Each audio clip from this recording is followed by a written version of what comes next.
मैं आमंत्रित कर रहा हूँ श्रीमती सुमन जैन जी को। आप मिर्ज़ापुर से हैं, शीघ्रता करें। और इसके बाद तैयार रहें श्रीमती किरण जैन।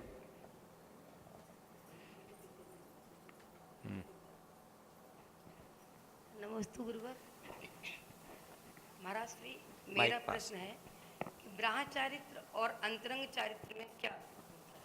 बाह्य चारित्र और अंतरंग चारित्र में क्या अंतर है? बाह्य चारित्र यानी द्रव्य और अंतरंग चारित्र यानी भाव। व्यक्ति के द्वारा पापों का बुद्धिपूर्वक जो त्याग होता है, पाप की क्रिया के परित्याग का नाम बाह्य चारित्र, और पापात्मक भावों के अभाव का नाम अंतरंग चारित्र। अंतरंग चारित्र कषायों के क्षोभशम से प्रकट होता है, और व्रताधिक रूप जो संकल्प होते हैं वो बाह्य चारित्र होता है। तो बाह्य चारित्र अंतरंग चारित्र की अभिव्यक्ति में निमित्त बनता है, इसलिए जब भी हो बाह्य चारित्र पूर्वक ही अंतरंग चारित्र प्रकट होता है। ऐसा नहीं है कि अंतरंग चारित्र प्रकट हो जाए बाह्य चारित्र के बिना, असंभव। जैसे चावल के ऊपर की ललाई बाद में हटती है, ऊपर का छिलका पहले, वैसे ही द्रव्य चारित्र के बाद ही भाव चारित्र की अभिव्यक्ति होती है। नमस्ते गुरुवर। महाराज श्री, एक ऑनलाइन प्रश्न है। श्रीमती रत्ना गंगवाल इंदौर से हैं, और उनका ये प्रश्न है कि मैंने पूज्य आचार्य श्री से 1 वर्ष के लिए एक नियम धारण किया था। अब पूज्य आचार्य विद्यासागर जी महाराज की संप्रेरणा से जो नियम लिया था उनका 1 वर्ष पूर्ण हो गया है। अब महाराज श्री वह अपने नियम को बढ़ाना चाहती हैं, उनके ऐसे भाव हैं, वो क्या करें?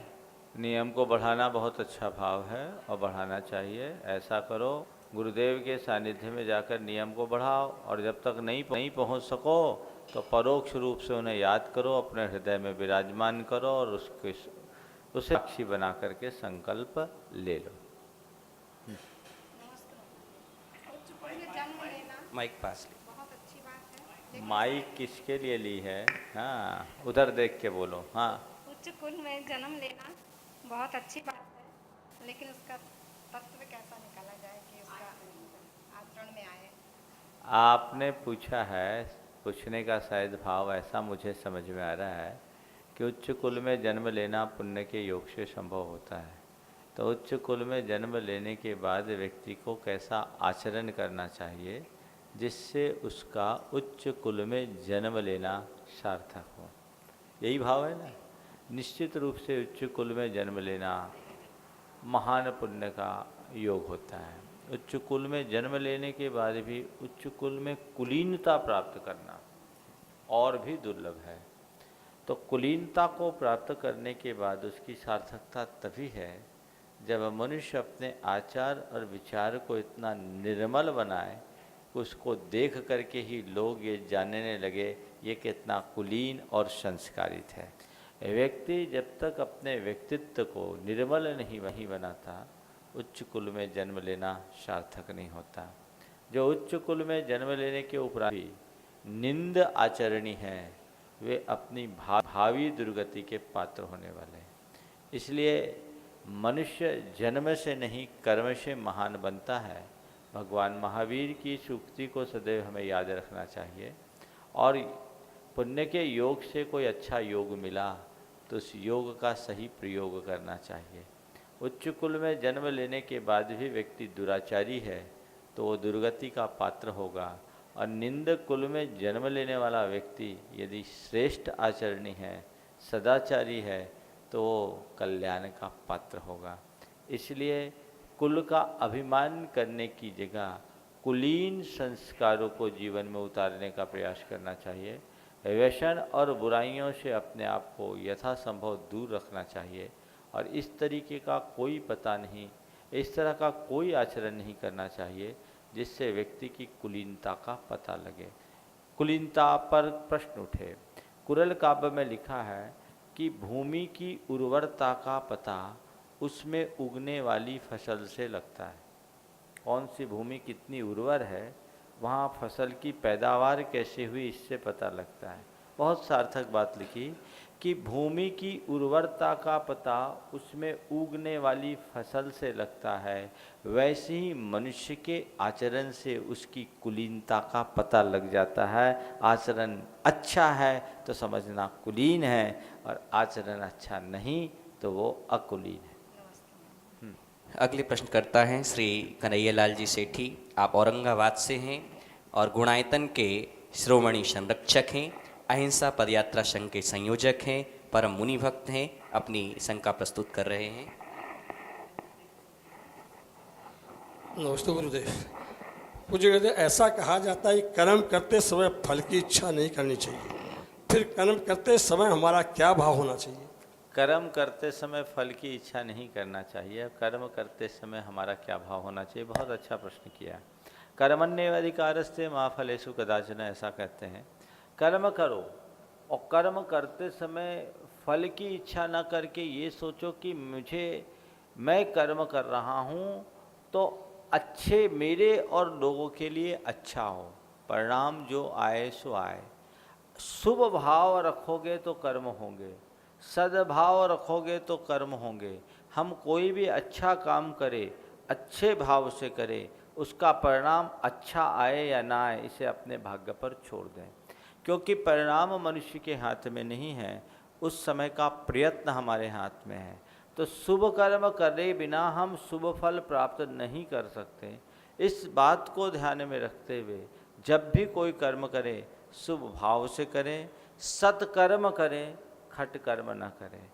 ऐसा व्यक्ति सोच ले कि कर्म करो और उसके फल की इच्छा मत करो, तो बुरा कर्म करके भी उसके फल की इच्छा नहीं करेगा, तो ये व्यक्ति अपने जीवन में कभी सुधार ही नहीं ला सकता। तो सत्कर्म करो, खटकर्म न करो, और सत्कर्म तभी होगा जब सद्भाव होगा। आगे महाराज श्री हमारे एक ऑनलाइन प्रश्न करता है पंडित जय कुमार जी शास्त्री हैं महरौनी से। उनका प्रश्न है कि विधि विधान आदि में विधानाचार्य पुरुष होते हैं, तो कुछ महिलाएं ये प्रश्न करती हैं कि क्या विधानाचार्य कोई स्त्री नहीं बन सकती हैं? आगम में इसका कुछ उल्लेख हो? आगम में जो कुछ भी विधान है गृहस्थाचार्य के रूप में है, स्त्रियों का विधान नहीं है। तो जो जिसके लायक क्रिया वो क्रिया उसी को कराना चाहिए। मेरे विचार से कुछ स्थानों पर ऐसा उल्लेख मिलता है प्रतिष्ठा ग्रंथों में कि हवन की क्रिया उन्हें ही करना चाहिए जिनका यज्ञोपवीत संस्कार हुआ है। यज्ञोपवीत संस्कार, मौजी बंधन संस्कार पुरुषों का होता है, स्त्रियों का नहीं होता। तो कुछ प्रतिष्ठा पाठों में, बल्कि ज़्यादातर में जहाँ भी हवन का प्रसंग आया है वहाँ ये बात जोड़ी गई है। तो जब उनको हवन के ही अयोग्य बता दिया गया तो विधान कराने के योग्य कैसे होगा? मेरी बात शायद पचेगी नहीं, क्योंकि बहुलता से महिलाएं अभिषेक हवन करती कराती। लेकिन जब मैंने सारे प्रतिष्ठा पाठों का विलोडन किया, कई प्रतिष्ठाचार्य भी मेरे पास बैठे थे, तो मैंने पाया कि उसमें हवन के विषय में लिखा है कि यज्ञोपवीत संस्कार से युक्त व्यक्ति ही हवन करे। स्त्रियों में वो होता नहीं, तो उनको तो हवन के लायक भी नहीं कहा, तो फिर वो विधि विधान कैसे करें? और इसमें कई ऐसी मांत्रिक क्रियाएं होती हैं, उन क्रियाओं की मर्यादा की रक्षा करनी चाहिए। मैं स्त्रियों को कहीं पीछे रखने की बात नहीं करता, लेकिन जिसके योग्य जो कार्य है वो करे। विधि विधान में शामिल होना और विधि विधान का क्रियान्वयन करना, इसमें बहुत अंतर है। और इस तरह की बातें अगर आए और सब बराबरी करने लगे तो कल तो फिर ये कह देंगे कि मुनि महाराज की जगह आरिकाएँ भी शूर मंत्र दे देना क्या बुराई है। ये सब बहुत गड़बड़ हो जाएगा। इसलिए जहाँ जो व्यवस्था है उसको उसी रीति से संचालित करनी चाहिए। कई बार ऐसा भी देखा गया है कि मांत्रिक और मांगलिक क्रियाओं में उसको ठीक ढंग से संचालित न कर पाने से दुष्प्रभाव भी पड़े हैं। इसलिए इन दुष्प्रभावों से बचने के लिए जैसी जो व्यवस्था उसी के अनुरूप करना चाहिए। खासकर जब मंडल की संरचना पूर्वक कोई धार्मिक अनुष्ठान करते हैं तब तो इसका विशेष ध्यान रखा ही जाना चाहिए। महाराज श्री इसी से जुड़ा हुआ एक ऑनलाइन और प्रश्न था, इसलिए मैं पूछ ले रहा हूँ। श्रीमती भावना जैन ललितपुर से पूछ रही हैं कि जाप्य में क्या स्त्रियों को बैठने की अनुमति मिलनी चाहिए या आगम में इसका क्या निर्दिष्ट है? देखो, जाप आदि के अनुष्ठान में, विशेष मांगलिक अनुष्ठानों में जिस तरह से यज्ञोपवीत आदि के संस्कार बताए, उस हिसाब से पुरुषों को ही बैठने और बैठाने की परंपरा है, स्त्रियों की नहीं। इसलिए जो जैसी परिपाटी चल रही है उसे ही चलाना चाहिए, उसमें कोई परिवर्तन नहीं करना चाहिए। ठीक है। अगली प्रश्नकर्त्री हैं श्रीमती माला काला, जो गया से हैं। हाँ, इसके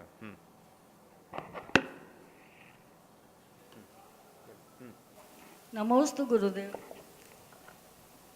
गुरुजी महाराज श्री, मेरे बहू का प्रश्न है, रुचि काला गया से। उसने पूछा है कि गुरु को तो हम एक को ही मानते हैं, लेकिन समय और गृहस्थ की मजबूरी की वजह से हर समय जा नहीं पाते हैं, तो उनका आशीर्वाद बना रहे, इसके लिए हम क्या करें? मन से जाप करते रहो, मन से ध्यान करते रहो, आशीर्वाद ऑटोमेटिक मिल जाएगा। ठीक है ना। कोशिश करनी चाहिए कि गुरुओं का प्रत्यक्ष समागम मिले, पर प्रत्यक्ष समागम पाना प्रैक्टिकल नहीं है। तो न मिले तो भावों से तो आप जा ही सकते हैं। भावों से आंखें बंद करके कल्पना की उड़ान भर करके चले जाओ, चरण वंदना कर लो, सानिध्य लाभ ले लो, उससे भी एक अच्छी प्रेरणा मिलती है और मन में स्थिरता आती है।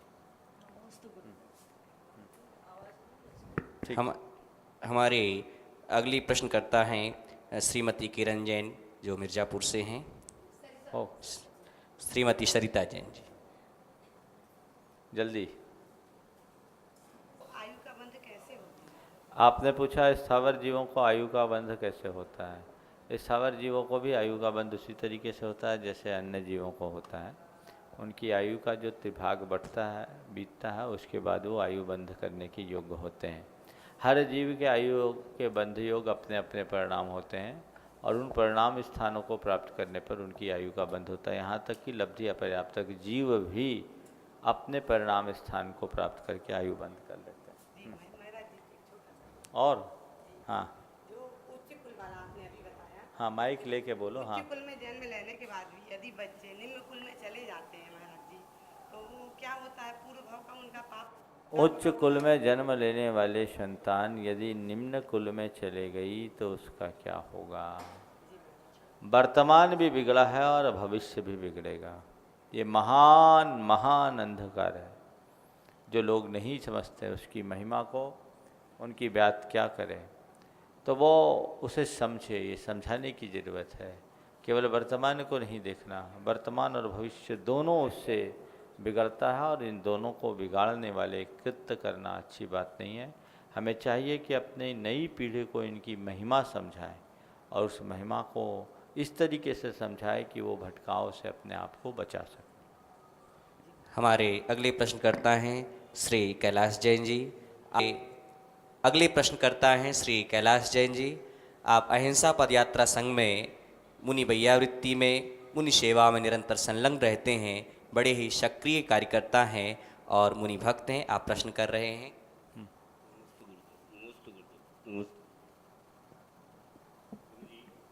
मुनियों की सेवा करने और यात्रियों की व्यवस्था करने में सौभाग्य किस प्रकार करके पुण्य कर्म के से मिलते हैं?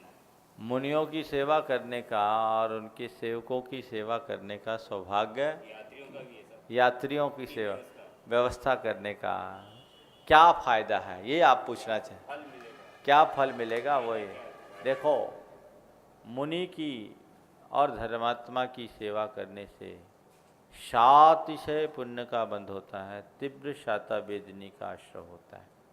इसी प्रकार आप शिखर जी में तीर्थ यात्रियों की व्यवस्थाएं करते रहते हैं। तीर्थ यात्री की व्यवस्था करना यानी तीर्थ की वंदना के अनुकूल वातावरण बनाना। जो लोग ऐसे यात्रियों की व्यवस्थाएं बनाते हैं, उनकी वंदना होती है, उनके जो पुण्य होता है उस पुण्य का एक बड़ा हिस्सा उस व्यक्ति को प्राप्त होता है जो उस व्यवस्था में सहभागी बनता है। तो ये बहुत ही अच्छे कार्य हैं और इसमें धर्मायतनों की रक्षा करने से, धार्मिक जनों की सेवा करने से, धर्मात्माओं की सेवा करने से साता वेदनी का बंध होता है और इसे देवायु के आश्रय का भी हेतु कहा है। इसलिए ऐसे कार्यों में बहुत उत्साहित रहना चाहिए। हमारे अगले प्रश्नकर्ता हैं श्री महेंद्र जी कटारिया, सुधा कटारिया जी कानपुर से हैं और आप कानपुर समाज के अत्यंत प्रतिष्ठित महानुभाव हैं, निरंतर ही धर्म की प्रभावना में संलग्न रहते हैं। प्रश्न उपस्थित कर रहे हैं। नमस्ते महाराज जी। हमारे यहाँ जब भी विद्वान आते हैं तो एक नियम वो अवश्य करवाने का प्रयास करते हैं कि नित्य स्वाध्याय अवश्य करें, चाहे 10 मिनट की करें। महाराज जी, मैं 1-2 दिन तो करता हूँ, लेकिन वो बाद में सिस्टम टूट जाता है। उसके लिए क्या उपाय करूँ ताकि यह जो उस वक्त, हालांकि मैं नियम नहीं लेता हूँ, सोचता हूँ कि करूँगा, उसके बाद ये नियम ले नहीं पा रहा हूँ। ये मेरे किस कर्म का उदय है? किस कर्म का उदय है? पहले तो नियम के लिए क्या करो वो मैं बता रहा हूँ, फिर कर्म के उदय की चर्चा करूँगा। अगर स्वाध्याय की प्रेरणा कहीं से मिलती करना चाहिए, पर कई लोगों का स्वाध्याय में मन नहीं लगता, तो उसका उपाय है, आपके पास मोबाइल है, सब कुछ सिस्टम में आपके लोड रहता है। आप जब ट्रैवल करें मौन पूर्वक उसे सुन ले, गुरुओं का प्रवचन सुन ले, ये भी स्वाध्याय है। घर बैठे शंका समाधान सुन ले, वो भी स्वाध्याय है। वाचना पृच्छना अनुप्रेक्षा नाय धर्मोपदेशा के भेद से स्वाध्याय के 5 भेद हैं। ये शंका समाधान का जितने लोग भी कार्यक्रम देखते हैं, ये पृच्छना नाम का स्वाध्याय करते हैं। तो शास्त्र को पढ़ने का नाम ही स्वाध्याय नहीं, जिनवानी की बात को, गुरुओं की बात को सुनने का, ध्यान पूर्वक सुनने का और उस पर मनन करने का नाम स्वाध्याय है। तो आप ऐसा कर सकते हैं। अब रहा सवाल, आप ऐसा क्यों नहीं कर पाते हैं?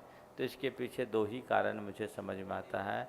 एक तो मोहिनी कर्म आपको ज़्यादा सताता है, उस मोहिनी कर्म के चक्कर में आप अपने बिजनेस, परिवार या अन्य दूसरे कार्यों में उलझ जाते हो, तो समय नहीं निकल पाता। और दूसरा, कर्म हो या ना हो, स्वाध्याय के प्रति रुचि की कमी भी इस बात का कारण है।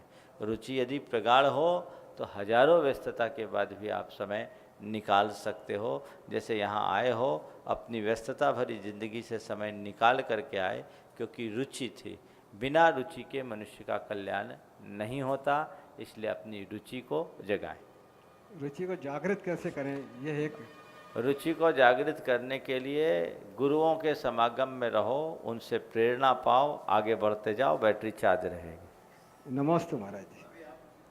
हमारे हाँ। अगली महाराज जी, मंदिर में बहुत पंडित जी, महाराज जी सब लोग आते हैं, कोई कुछ बताते हैं, कोई कुछ बताते हैं, कोई एक चीज़ को सही बताते हैं तो दूसरा उस चीज़ को गलत बताते हैं, तो हम क्या करें? देखिए, आप लोगों को जब कोई बीमारी होती है और कंफ्यूज हो जाते हैं, 4 डॉक्टर से कंसल्ट लेते हैं, सब अच्छे अच्छे डॉक्टर होते हैं, और जब बहुत सारे डॉक्टरों से कंसल्ट रहते हैं और कोई क्लियर नहीं होता, कन्फ्यूजन हो जाता है, तो क्या करते हैं आप? अपनी फैमिली डॉक्टर से बात करते हैं। जहाँ ज़्यादा कन्फ्यूजन होता है तो फैमिली डॉक्टर से एडवाइस लेते हैं कि देखो ये चीज़ें हैं, ऐसे कॉम्प्लिकेटेड स्थिति में हमको क्या करना चाहिए, और जो फैमिली डॉक्टर बोल देता है वैसा कर लेते हैं ना। इसी प्रकार कितने ही विद्वान आए, कितने ही महाराज आए, जितनी बात समझ में आए सो कर लो, और जो समझ में नहीं आए अपने गुरु के पास जाकर के प्रकट कर लो। वो परिवार का जो मार्गदर्शन दे उस पर चलो, कोई कन्फ्यूजन नहीं। हमारे अगले प्रश्नकर्ता हैं श्री अनूप जैन, प्रीति जैन जी, जो हमारे अगले प्रश्नकर्ता कानपुर से पधारे हैं, श्री अनूप जैन जी एवं श्री प्रीति जैन जी। महाराज जी के चरणों में त्रिबार नमोस्तु। महाराज जी, आज के भौतिक युग में जाने अनजाने जो पाप हो रहे हैं, उस पाप काल में पुण्य को कैसे बचा के रखें? देखो, पाप तो होता ही है, 24 घंटे पाप होता है। मनुष्य पुण्य को भोगने में पाप करता है। आपने पूछा पाप हो रहे, पुण्य को कैसे बचाएं? पाप हो कैसे रहा है? जितना पुण्य को भोगोगे उतना पाप होगा, और 24 घंटे पुण्य भोग रहे हो तो दोहरा नुकसान है। पुराना पुण्य जा रहा है और नया पाप आ रहा है। व्यापारी हिसाब से अगर विचार करो तो क्या होगा? कमाई तो है नहीं, कर्जा भी चल रहा है और पूंजी भी साफ हो रही है, तो गड़बड़ होगा, लॉस में दिवाला पिटेगा। तो आत्मा का दिवाला न पिटे, इसके लिए आवश्यक है कि पुण्य के फल का त्याग करो, पुण्य को मत भोगो। तो पुण्य फल का जितना त्याग करोगे तुम्हारी पापात्मक प्रवृत्तियां उतनी कम होगी, भोग विलासता कम होंगे। त्याग संयम को अंगीकार करो, उससे क्या लाभ होगा? पाप से बच जाओगे, पाप के बंध से बच जाओगे, पुण्य को छीन होने से बच जाओगे, पुण्य छीन नहीं होगा। और तीसरी बात, पुण्य छीन नहीं होगा, पाप का बंध नहीं होगा। और तीसरी बात, अगर तुम त्याग संयम को अंगीकार करोगे तो नए पुण्य का बंध होगा। तो जो गाड़ी रिवर्स में आ रही थी वो बहुत आगे बढ़ने लगेगी। इसलिए एक ही रास्ता है जीवन के कल्याण का, वह धर्मानुराग को बढ़ाते हुए विषय कषाय से अपने आप को बचाओ, भोग विलासता से अपने आप को बचाओ, त्याग संयम को अंगीकार करते हुए सच्चे देव शास्त्र गुरु की यथासंभव सेवा पूजा करो।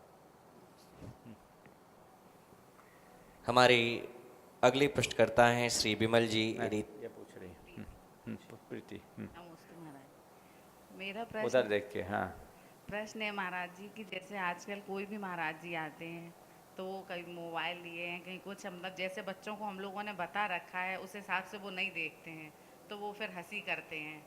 तो हम मना करते हैं ऐसा नहीं बोलो, तो बोले अरे आप तो कहती थी महाराज जी ऐसे होते हैं, ये ऐसे हैं। इस तरह से हम कैसे बच्चों को समझाएं महाराज जी, क्या करें?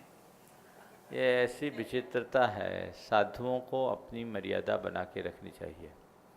दिगंबर साधु का जो स्वरूप है इन दिनों बिगड़ता जा रहा है। एक इमेज थी जिसको आप आज की भाषा में कहें ब्रांड इमेज, वो ख़त्म हो गई और ये बहुत गलत हो रहा है। अब हमारे बच्चे अगर इस तरह के सवाल उठाएं तो उनको यही कहना चाहिए, स्वरूप तो साधु का यही है, और यदि कोई ऐसा अंगीकार करता है तो साधु धर्म की मर्यादा से बाहर है। और हमको जो साधु धर्म की मर्यादा से बाहर है उनसे ज़्यादा अनुराग नहीं रखना चाहिए। काम से काम करो और उनको ऐसे मुनियों के दर्शन कराओ जिनके पास ये सब आडंबर नहीं है। उनकी धारणा अपने आप ठीक हो जाएगी, वो उनसे प्रेरणा भी लेंगे, पाठ भी लेंगे और उनकी श्रद्धा भी मजबूत बनेगी। अगले प्रश्नकर्ता हैं श्री विमल जी जैन, रीता जैन जी, जो कानपुर से पधारे। नमस्ते महाराज जी, आजकल हमारी मंदिर की बहुत महंगा हो रही है और मंदिर तो मैं हो आता हूँ, पर सुबह प्रक्षालन और पूजन के टाइम पे पहुँचने में बड़ा आलस करता हूँ। और मंदिर के बगल में घर, पूजन और पाठ सब सुनता हूँ, पर वहाँ जाने में आलस आता है। आलस आता है, एक आध हफ्ता महाराज के पास रह लो, सब आलस दूर हो जाए। आलस मनुष्य का बहुत बड़ा शत्रु है। संकल्प से अपने आलस्य को जीतो, तभी काम होगा। और ये सोचो कि जो व्यक्ति बिना भगवान के दर्शन के, पूजन के, अभिषेक के अपने गले के नीचे कौर उतारता है, मंदिर के बाजू में रहने के बाद भी उसका मनुष्य होना, श्रावक होना ही व्यर्थ है। उसके लिए कहता है धिक तेषाम गृहाश्रमम, उसका सदगृहस्थ कहा ही नहीं जा सकता, उसका जैनी होना ही व्यर्थ है। अपने आत्मा को झकझोरो, अपने मन को धिक्कारो, तुम्हारे अंदर का आलस्य दूर होगा, भगवान से लगाव बढ़ेगा, खींचे चले जाओगे। नमस्ते महाराज जी महाराज जी लोग हम लोग को नियम देते हैं, बाद में उनको वस्त्र पहना दिए जाते हैं, तो उनके दिए हुए नियम मान्य होंगे, उनका हमें पालन करना चाहिए? अरे आपने जिससे नियम लिया वो साधु के रूप में थे ना, तो आप अपने नियम को तो अपने अंदर रखो, नियम मत बदलो। नियम तो किसी के निमित्त से लो, जो भी नियम लिए हो उसको जीवन भर पर्याप्त निभाओ। नियम आपकी संपत्ति है, साधु की नहीं। साधु तो केवल निमित्त है। जी महाराज। आगे हमारे अगले प्रश्नकर्ता हैं श्री नरेंद्र कुमार जी। की ऋतु आ गई है, कुएं में पानी सूख जाते हैं, अभिषेक करने के लिए कुएं से पानी नहीं निकल पाते, गंदे पानी निकलते हैं, तो उस हालत में किस तरह से कुआं का जहाँ प्रॉब्लम है कुएं के पानी का, मैंने कई बार बोला, अहिंसा जीवानी यंत्र लगा लीजिए, हमेशा हमेशा के लिए कुएं की पानी की समस्या हल हो जाएगी। 500 फुट तक पानी आपको लाना हो तो निकाल सकते हैं। वो शुद्ध निर्दोष विधि है, लोगों को प्रमाद है, उस प्रमाद का निवारण होना चाहिए। और हर जैन मंदिर में एक बार अहिंसा जीवानी यंत्र की स्थापना जरूर होनी चाहिए, ताकि सही विधि से भगवान का पूजन प्रक्षाल हो और लोग अपने व्रतों का ठीक रीति से पालन कर सकें। बस हो गया। आगे दूसरा रुक गया। बोलो। अगले प्रश्नकर्ता हैं श्री राहुल जैन, जो सतना से आए हुए हैं।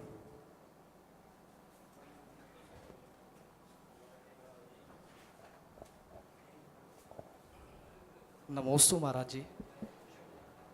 महाराज जी, हमारा प्रश्न ये है कि जब हम लोग कभी कभी सुबह बाल बनवा के या सेविंग करवा के आते हैं और 10-15 मिनट में नहा धो के मंदिर के लिए अभिषेक पूजन के लिए निकलते हैं, तो क्या अभिषेक पूजन और द्रव्य चढ़ा सकते हैं कि नहीं? अरे अभिषेक करने के बाद बाल बनाने चले जाओ, चक्कर खत्म। अब रोज़ जो खुद सेविंग करता हूँ उनका क्या कहें। चलो आगे, नेक्स्ट। अपना नाम बोल करके खुद पूछते जाओ। नमोस्तु महाराज, श्री अंकित अवंती सतना। महाराज जी, हमारा धर्म जैन है, तो हमारी जाति क्या हुई? जिस प्रकार हिंदू धर्म में ठाकुर ब्राह्मण आदि अनेक जातियाँ होती हैं। देखो, जाति देहाश्रित है और धर्म आत्माश्रित है। तुम्हारी जाति तुम जिस समुदाय में उत्पन्न हुए उस हिसाब से, जैसे तुम लोग परिवार समाज में उत्पन्न हुए, परिवार जाति है, खंडेलवाल जाति है, अग्रवाल जाति है, पोरवाल जाति है, पोरवाड़ जाति है, बघेलवाल, लमेचुवाल आदि आदि आदि। आज जैनियों में 84 जातियाँ बताई गई है। जाति भास्कर नाम का एक ग्रंथ है, उसमें इन सब 84 जातियों के नाम और लेख देखने को मिलते हैं। लेकिन आज उनमें से बहुत कम जातियाँ बची हुई है, 25-30 जातियाँ बची है। तो ये जाति देहाश्रित है, धर्म आत्माश्रित है। हमें धर्म को प्रमुखता देनी चाहिए, जाति को नहीं। जैन एक धर्म है जिसे सभी जाति के लोग पाल सकते हैं। एक ज़माने में कुम्हार, सुनार, लोहार, कृषक आदि सब जैन धर्म का पालन करते थे। और अभी भी दक्षिण भारत में हम जाएं तो सब वर्ग के लोग जैन धर्म का पालन करते हैं, क्योंकि धर्म का संबंध हमारी आत्मा से है और शरीर का संबंध, जाति का संबंध हमारे शरीर से। महाराज श्री, हमारी एक ऑनलाइन प्रश्नकर्त्री हैं श्रीमती प्रियंका जैन। उनका प्रश्न है कि जैन धर्म आज एक सीमित क्षेत्र में है और इतिहास ये बताता है कि विश्व के कोने कोने में जैन धर्म था, तो कुछ ऐसे प्रमाण हैं क्या जो भारत के बाहर भी जैन धर्म रहा है? जिन्हें इनके बारे में विस्तार से जानना है, डॉक्टर ज्योति प्रसाद जैन की एक कृति है भारतीय इतिहास एक दृष्टि, उस पर इन्होंने इन सब चीज़ों का बहुत विशद विवेचन किया है। जो भारत से बाहर भी जैन अवशेषों का बड़ा तथ्यपरक उल्लेख मिला है उसमें, उसे देख करके प्राप्त कर सकते हैं। हमारे अगले प्रश्नकर्ता हैं श्री ऋषभ कुमार जैन जी मिर्ज़ापुर से। आप गुणायतन के ट्रस्टी भी हैं। नमोस्तु गुरुवर, नमोस्तु गुरु। आज मुनिवर हमारे एक मित्र अरुण दुबे, जो पूर्व चेयरमैन है नगर पालिका के मिर्ज़ापुर के, जब मिर्ज़ापुर में बड़ी सभा हुई थी भी आपकी विगत, तो उन्होंने ये कहा था कि आपके गुरु जिनसे मैं इतना प्रभावित और समर्पित हूँ, जैनियों के अलावा क्या और संप्रदाय या जातियों के लिए उपलब्ध हैं कि नहीं? अगर और जाति और धर्म के लोग आपके मुनि को अपने कोई सार्वजनिक सभा या सार्वजनिक मंच में उच्चासन प्रदान करें तो क्या उसको स्वीकार करेंगे? अरे हमको कोई जाति और वर्ग की कोई सीमा ही नहीं। हमने तो कपड़ों की भी बंधन को स्वीकार नहीं किया, तो जाति के बंधन को कहाँ स्वीकार करेंगे? साधु तो सबका होता है। और हमने जहाँ जिसने चाहा है भावना रखी है, प्रसंगानुरूप उपदेश दिया है। कई जगह तो लोगों ने आयोजन किया, सतना में, गया में, रांची में, रामायण और गीता पर प्रवचन करने का लोगों ने मुझसे आग्रह किया। 5-5 दिन तक लगातार प्रवचन हुए हैं, भागवत पर हुआ है। तो ऐसी कोई बाधा नहीं है। पर रहा सवाल उपलब्धता का, तो आपको पता हम लोग पद बिहारी हैं और जहाँ भी जाना होगा पैदल ही जाना होगा। तो ऐसा तो नहीं हो सकता कि जब चाहे जहाँ चाहे आप हमको बुला लें और हम पहुँच जाएं। यह दुर्लभ संयोग तो होता ही है। अनुकूलता होने पर हम लोग लाभान्वित करते हैं। हमारा लक्ष्य किसी जैन का ही उद्धार करने का नहीं है। हमारा उद्देश्य आत्मा के हित के साथ प्राणी मात्र के कल्याण का है। आगे हमारे अगले प्रश्नकर्ता हैं श्री अभिषेक जैन जी, जो सतना से हैं। हाँ, वहीं से अब दे दो ना माइक, अपना खड़े होकर अपना नाम बोल के कर देंगे। नमोस्तु गुरुवर, सतना के समाज को नमोस्तु नमोस्तु। मेरा प्रश्न ये है कि आज की युवा पीढ़ी बहुत उनकी सोच परिवर्तित हो रही है। जैसे फिल्म आई OMG, PK, ऐसी फिल्में आई जिसमें धर्म को चेंज कर दिखाया गया है। तो लोगों का आजकल ध्यान जाता है कि पूजा पाठ ये सब बेकार है, लोगों का जीव कल्याण करना चाहिए, पूजा पाठ और मंदिर जाने में कुछ नहीं रखा। तो ये सोच को क्या कैसे बदले? बहुत अच्छा प्रश्न किया है आपने।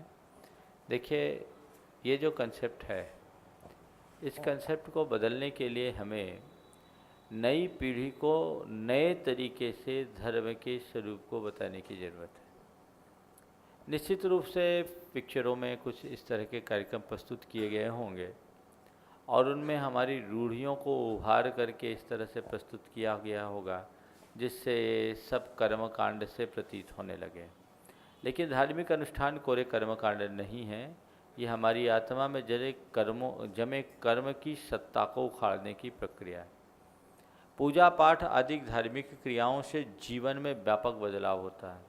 हमारी सोच में सकारात्मकता आती है, हमारे स्वास्थ्य में गहरा असर पड़ता है। हृदय से भरी प्रार्थना मनुष्य के सेहत को बहुत गहराई तक प्रभावित करती है और ये आज के युग में ज़्यादा कुछ कहने की ज़रूरत नहीं है। विज्ञान ने इन बातों को बहुत अच्छे तरीके से प्रस्तुत किया है। नई पीढ़ी को जब इन बातों को इस तरीके से समझाया जाता है तो उसको ठीक न केवल समझते हैं अपितु हृदय से स्वीकारते भी हैं। हमको धर्म को केवल पारंपरिक तरीके से व्याख्यायित करने से लाभ नहीं होगा। धर्म के मौलिक स्वरूप को वैज्ञानिक और युक्तिपूर्ण ढंग से जब हम युवा वर्ग के सामने रखेंगे तभी उनके जीवन में बदलाव घटित हो सकता है और युवाओं में हो रहा है। ये प्रश्न आज से 50 वर्ष पहले उठा होता तो शायद इसका इतना अच्छा उत्तर नहीं होता। लेकिन आज जो नए अधुनातन रिसर्च हुए हैं उनमें ये बात बहुत अच्छे से उभरी है।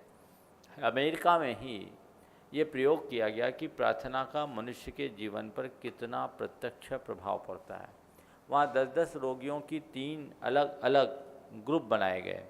10 रोगियों के लिए प्रार्थना की गई, 10 के लिए नकारात्मक भावना भाया गया और 10 के लिए सामान्य ट्रीटमेंट दिया गया। जिनके लिए प्रार्थना की गई उनके रोग की सुधार की दर 200% बढ़ गई। जिनके लिए नकारात्मक भावना भाई गई उनकी बीमारी बहुत तेज़ी से बढ़ गई और जिनके लिए नॉर्मल ट्रीटमेंट दिया गया उनके स्वास्थ्य में सुधार सामान्य गति से हुए। लगातार 15 वर्ष की प्रयोगों के उपरांत वैज्ञानिक इस निष्कर्ष पर पहुँचे कि प्रार्थना का मनुष्य के स्वास्थ्य पर बहुत गहरा असर पड़ता है। इसका ये सुपरिणाम है कि वहाँ 125 मेडिकल यूनिवर्सिटीज़ हैं पूरे अमेरिका में, उनमें से 85 के पाठ्यक्रम में प्रार्थना को जोड़ दिया गया है और अब डॉक्टर भी अपने प्रिस्क्रिप्शन में दवा के साथ प्रार्थना लिखने लगे हैं। ये इनका लाभ है। तो जो लोग ये कहते हैं कि पूजा पाठ धार्मिक क्रियाएं करने से कुछ नहीं होता, उन्हें इस बात को समझाना चाहिए। पूजा पाठ धार्मिक क्रियाओं का क्या असर पड़ता, मैं एक अपने अनुभव की बात बताता हूँ। सन 1996 में मध्य प्रदेश के पिंडई नामक एक छोटे से बस्ती में हमारा प्रवास था। वहाँ गजरथ पंचकल्याणक उत्सव था। वो उत्सव अभूतपूर्व उत्सव था। वहाँ जैन समाज के मात्र 85 परिवार, लेकिन 25 किलोमीटर की परिधि में हर घर में मेहमान था। पूरा ट्राइबल बेल्ट, हर आदिवासी के घर में मेहमान, कि यहाँ वर्षों बाद गजरथ हो रहा है। हर व्यक्ति के घर में मेहमान आए हुए थे। जन जन उस आयोजन से जुड़ा और जिस दिन गजरथ की फेरी थी 2.5 लाख से ज़्यादा लोग उस कार्यक्रम में शामिल थे। और नियमित कार्यक्रम में जहाँ जैन 2, 4, 5 हज़ार हों वहाँ 20, 25, 30 हज़ार लोग रहते थे।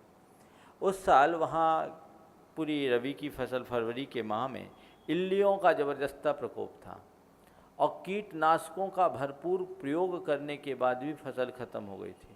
लोगों के बीज का बीज नहीं लौट रहा था। लेकिन ये ऐसा संयोग बना कि उस पिंडई बस्ती के 25 किलोमीटर की परिधि में दोबारा फूल आ गए और अच्छी फसल आ गई। लोग ये कहते हैं यहाँ गजरथ हुआ, उसका ये प्रभाव, ये प्रयोग। अब ये बात एक घटना घटी, इससे लोग कह सकते हैं कि महिमा मंडित करने के लिए भी कहा जा रहा है, लेकिन नहीं, विज्ञान ने प्रयोगों के आधार पर इन सब बातों को सिद्ध कर लिया। हमारी भावनाओं का असर पड़ता है, बहुत गहरा पड़ता है। अभी इमोटो नाम के एक वैज्ञानिक हुए हैं, उन्होंने एक रिसर्च किया पानी पर, कि पानी पर भी हमारी भावनाओं का असर पड़ता है तो प्राणी पर क्यों नहीं पड़ेगा। उसमें दिया कि पानी की बोतल को रखा गया और उस एक बोतल में लेबल लगाया गया कि तुम यमदूत हो, और एक बोतल में लिखा गया कि तुम हमारे प्राणदायी हो, तुम्हें बहुत बहुत धन्यवाद। दोनों बोतल के पानी को जमाया गया -25 डिग्री टेम्परेचर पर और उनका रवाकरण किया गया। उसके बाद उनकी फ़ोटोज़ ली गई, वो फ़ोटो मेरे पास उपलब्ध है। उन फोटोओं के माध्यम से देखा गया तो जिसमें लिखा गया था कि तुम यमदूत हो, उस बोतल के पानी का जो चित्र आया ऐसा लगा जैसे कंकालों का ढेर है, और जिस बोतल में तुम्हें धन्यवाद जैसे अच्छे बात लिखे गए उसमें जो चित्र आया ऐसा लगा जैसे खिला हुआ फूल है। ये प्रभाव है, इमोटोलॉजी उसके बेस पर डेवलप हुई। ये लगभग 15 वर्ष पुराना प्रयोग है और इसके आधार पर बहुत अच्छी चिकित्सा चल रही है।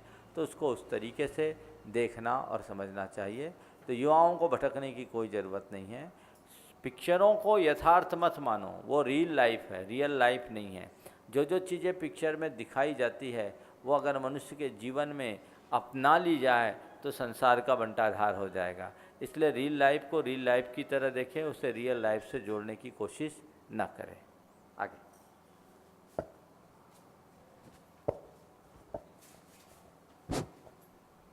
मैं रोहित सिंघई एवं सतना के समस्त नगरवासियों की ओर से आपके चरणों में नमोस्तु वंदन करता हूँ। महाराज जी, मेरा प्रश्न ये है कि जिन्होंने दर्शन प्रतिमा का अगर नियम लिया है और वो कोई 24 या 48 घंटे की किसी यात्रा पे जाते हैं और दर्शन नहीं कर पा रहे हैं, वो किस तरह से अपने नियम का पालन करेंगे? उपवास करें और क्या करें, या तो पहले से प्लान करें कि हम जाएंगे तो बीच में ब्रेक जर्नी करके जाएंगे। नियम लिया और दर्शन नहीं है, दर्शन का नियम नहीं और दर्शन नहीं है, तो नियम तोड़ करके भोजन करना तो ठीक बात नहीं।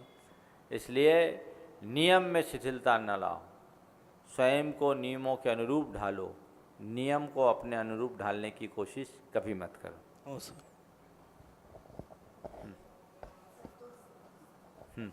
हमारी अगली प्रश्नकर्त्री हैं लता दीदी जी, और आप परम श्रद्धा से भरी हुई हैं और पूज्य मुनिश्री के श्री चरणों में अहिंसा पदयात्रा संघ में निरंतर सक्रिय हैं। आप अपना प्रश्न उपस्थित कर रही हैं।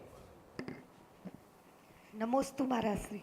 महाराज श्री, तीर्थंकर भगवान माता के गर्भ में आते हैं तो उस गर्भगृह को सुनना छोड़ना चाहिए या नहीं?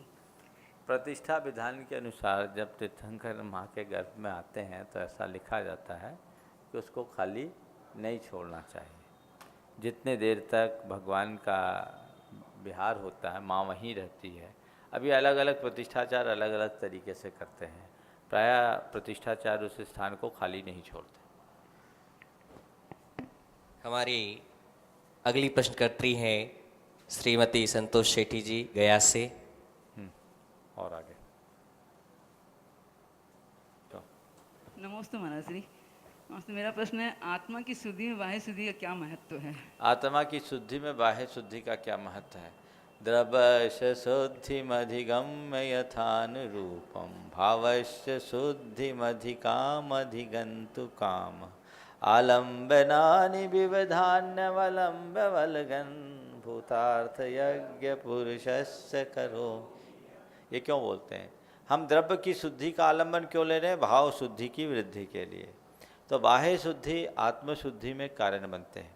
बाह्य शुद्धि न हो तो आत्मशुद्धि बाधक बनती है। ये कोई जरूरी नहीं कि बाह्य शुद्धि हो तो आत्मशुद्धि हो ही, लेकिन बिना बाह्य विशुद्धि के आत्मशुद्धि नहीं हो सकती। अगले प्रश्नकर्ता हैं श्रीमती आशिका जी, श्री विकास जैन जी, मिर्जापुर से हैं। नमोस्तु महाराज जी।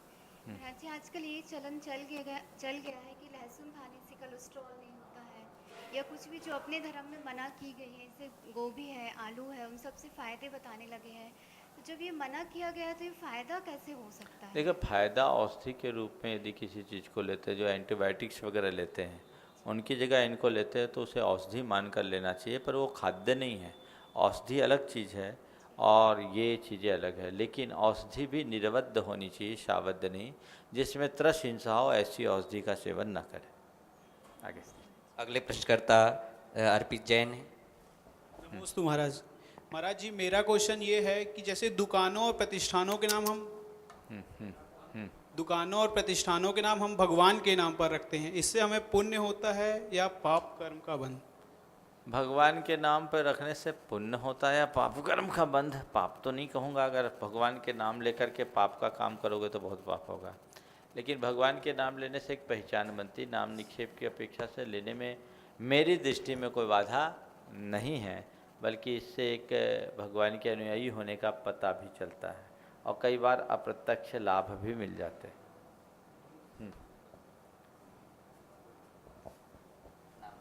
नमोस्तु महाराज जी, मेरा नाम सौमिल है और मैं सतना से हूँ। महाराज जी, मेरा ये प्रश्न है कि सिद्ध क्षेत्र, अतिशय क्षेत्र और तीर्थ क्षेत्र में क्या डिफरेंस है? सिद्ध क्षेत्र, अतिशय क्षेत्र, तीर्थ क्षेत्र, बहुत अच्छा प्रश्न किया। जहाँ से किन्हीं मुनियों तीर्थंकरों को निर्वाण की प्राप्ति हो उसे सिद्ध क्षेत्र कहते हैं। तीर्थ क्षेत्र जहाँ तीर्थंकर आदि के कल्याणक हो उसे तीर्थ क्षेत्र की संज्ञा दी गई। अतिशय क्षेत्र ऐसे क्षेत्र जहाँ अत्यंत प्राचीन जिनबिंब विराजमान हो और जहाँ आने के बाद हमारे भावों में विशेष अतिशय यानी विशुद्धि हो, निर्मलता है, उसको अतिशय क्षेत्र की संज्ञा दी जाती है। नमोस्तु महाराज जी। लास्ट अगले प्रश्नकर्ता श्री विकास जी। नमस्ते महाराज जी।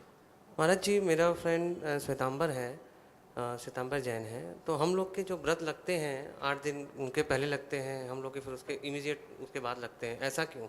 ये अपनी अपनी मान्यता, अपने अनुसार जब 7 प्रकार की शुभृष्टियाँ हुई 49 दिन के बाद, तो उसके बाद हम लोगों ने 10 दिन धर्म को मनाया और उनके अनुसार 49वें दिन पूर्ण होने के पहले लास्ट के 8 दिन उन्होंने धर्म मनाया। ये एक परिपाटी है, इसके पीछे और कोई युक्ति मुझे समझ में नहीं आती। मैं मानता हूँ कैसे भी मनाते तो है, कम से कम मनाते रहो, क्योंकि जिस दिन हम लोग ज्ञान चतुर्दशी होती है ना, उस दिन अच्छा है, एकदम एक दृष्टि से अच्छा न्यूट्रल रहते हैं। एक दृष्टि से अच्छा सेटिंग बनी रहती है और कई जगह लोगों को डबल बनाने का मौका मिल जाता है। चलिए, इस प्रकार आज के इस शंका समाधान का कार्यक्रम यहाँ पर आगे की सूचनाओं के लिए पंकज जी से मैं कह रहा हूँ आगे की सूचनाएं दें और आज के इस कार्यक्रम को विराम दें। हम लोग यहाँ से आगे प्रयाग की ओर जाने वाले हैं। प्रयाग वो स्थान जो भगवान ऋषभदेव की तपस्थली रही है। इलाहाबाद का पुराना नाम प्रयाग ही था और वहाँ ऐसा स्थान जिस वरवृक्ष के नीचे भगवान ऋषभदेव ने दीक्षा धारण की, केवल ज्ञान प्राप्त किया, वो प्रयाग, उस प्रयाग में हम लोग जाएंगे। आगे के कार्यक्रम की सूचना आप सबको भी दी जाएगी। बोलिए परम पूज्य आचार्य गुरुवर श्री विद्यासागर जी महाराज।